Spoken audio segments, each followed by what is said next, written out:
Finally, Zidane is officially the head coach of France.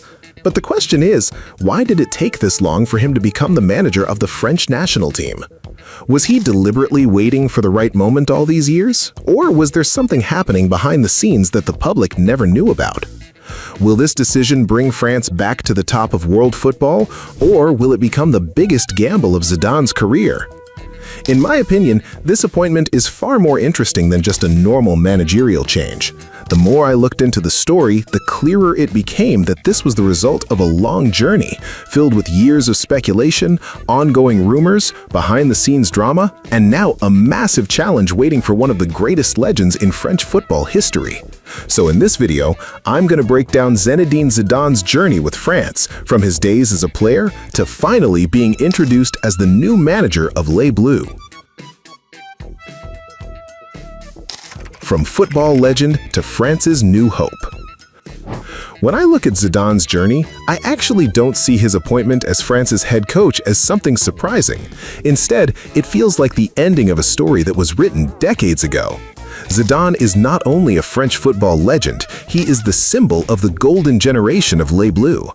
During his international career with France, he made 108 appearances and scored 31 goals between 1994 and 2006. The defining moment, of course, came at the 1998 FIFA World Cup when he scored 2 headers against Brazil in the final and delivered France their first ever World Cup title. 2 years later, he became the central figure once again as France won Euro 2000, including scoring a golden goal against Portugal in the semi-final.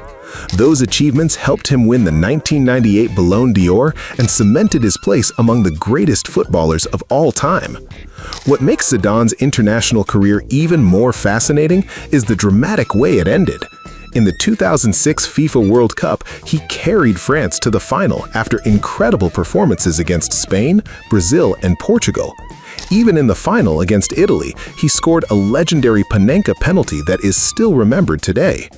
However, the match ended with the infamous incident where he headbutted Marco Materazzi, resulting in a red card in the final game of his career.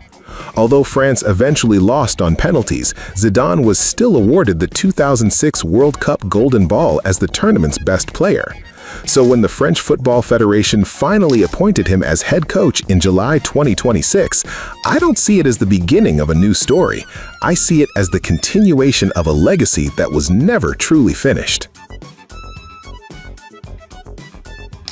The 5-year wait that finally paid off.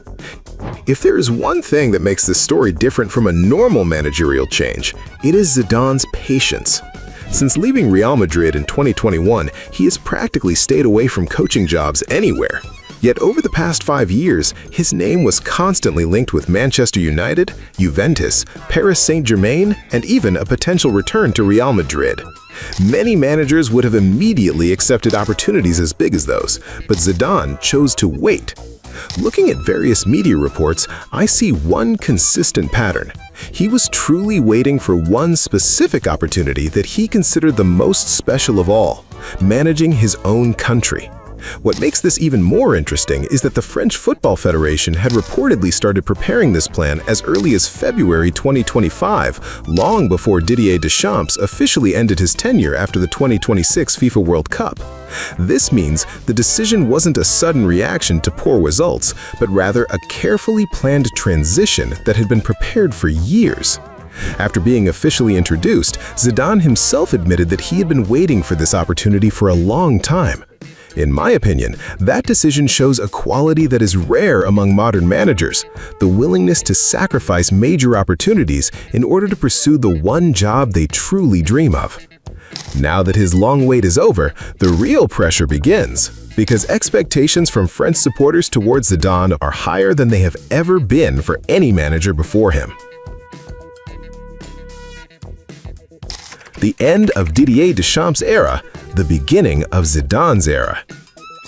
In my opinion, we cannot discuss Zidane's arrival without recognizing the legacy of Didier Deschamps.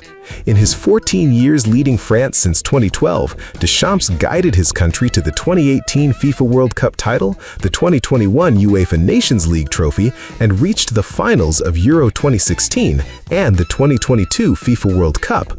Very few managers have been able to keep a national team competing at the highest level for more than a decade.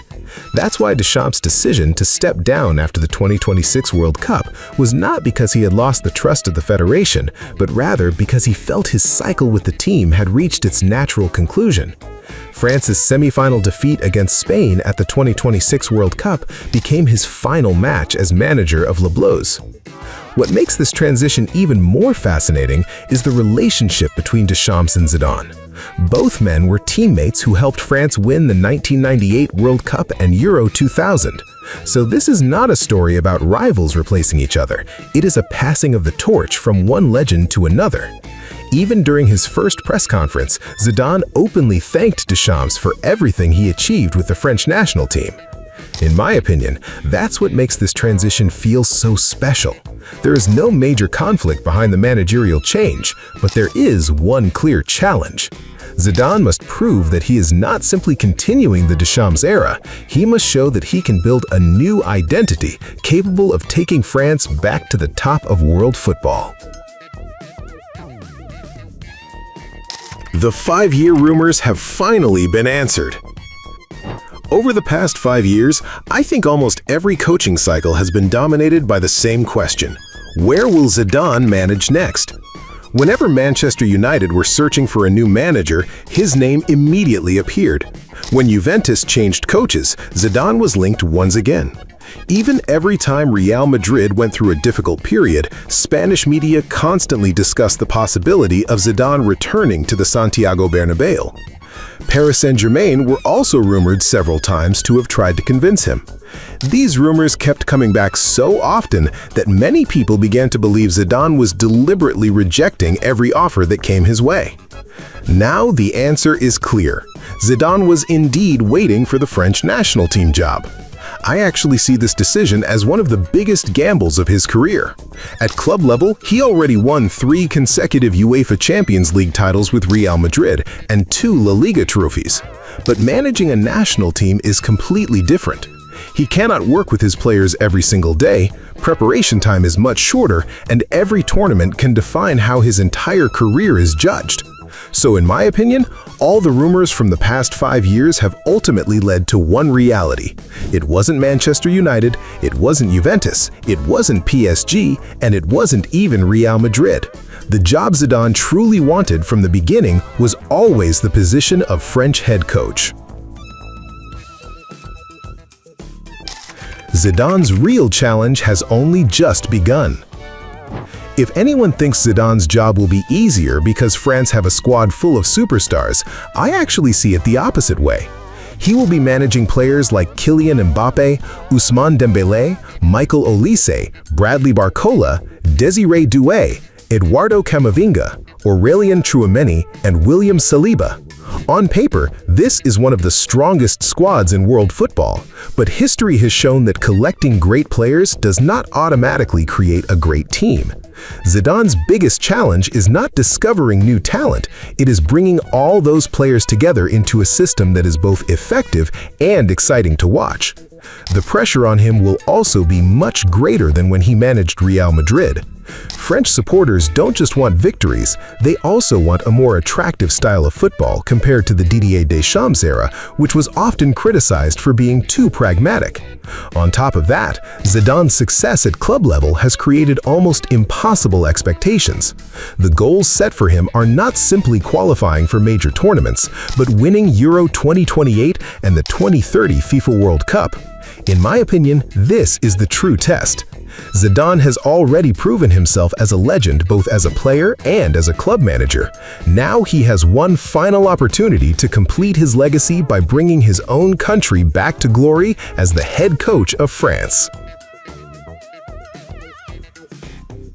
Now the long wait is finally over. Zinedine Zidane has officially received the job that many people believed he had been waiting for all these years.